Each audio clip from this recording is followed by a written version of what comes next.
వేసవి సెలవులు ముగుస్తుండడంతో తిరుమలకు భక్తులు భారీగా తరలివస్తున్నారు. దర్శనానికి దాదాపు 24 గంటల సమయం దాకా పడుతుండడంతో క్యూ లైన్లో వేచి ఉండే భక్తులు సహనం కోల్పోతున్నారు. వేసవి సెలవుల రద్దీ కారణంగా జూన్ 15 వరకు సిఫార్సు లెటర్లు రద్దు చేస్తామని తొలిత ప్రకటించిన టీటీడీ అనంతరం రాజకీయ ఒత్తిళ్ల నేపథ్యంలో వెనక్కు తగ్గింది.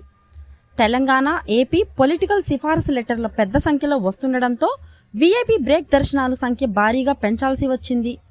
దీంతో ఆ ప్రభావం సామాన్య భక్తుల దర్శనాల సమయంపై పడింది. రోజంతా క్యూ లైన్లు, కంపార్ట్మెంట్లలోనే మగ్గిపోతుండడంతో ఆవేదన వ్యక్తం చేస్తున్నారు. వృద్ధులు, మహిళలు, చిన్నపిల్లలతో వచ్చేవాళ్లు మరింతగా ఇబ్బందులు పడుతున్నారు. తాజాగా నిన్న రాత్రి క్యూ లైన్లో సహనం నశించిన భక్తులు టీటీడీ చైర్మన్కు వ్యతిరేకంగా నినాదాలు చేశారు. ఈ వీడియోను కొందరు సోషల్ మీడియాలో పెట్టారు. దీంతో ఈ విషయం వైరల్గా మారింది.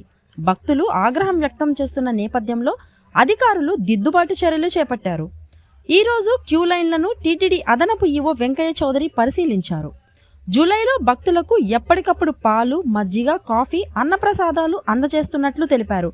మరోవైపు నిన్న క్యూ లైన్లో వ్యతిరేక నినాదాలు చేసిన భక్తులను టీటీడీ గుర్తించింది. వారిపై చట్టపరమైన చర్యలు తీసుకునేందుకు అధికారులు సిద్ధమవడంతో సదరు భక్తుడు క్షమాపణలు కోరారు.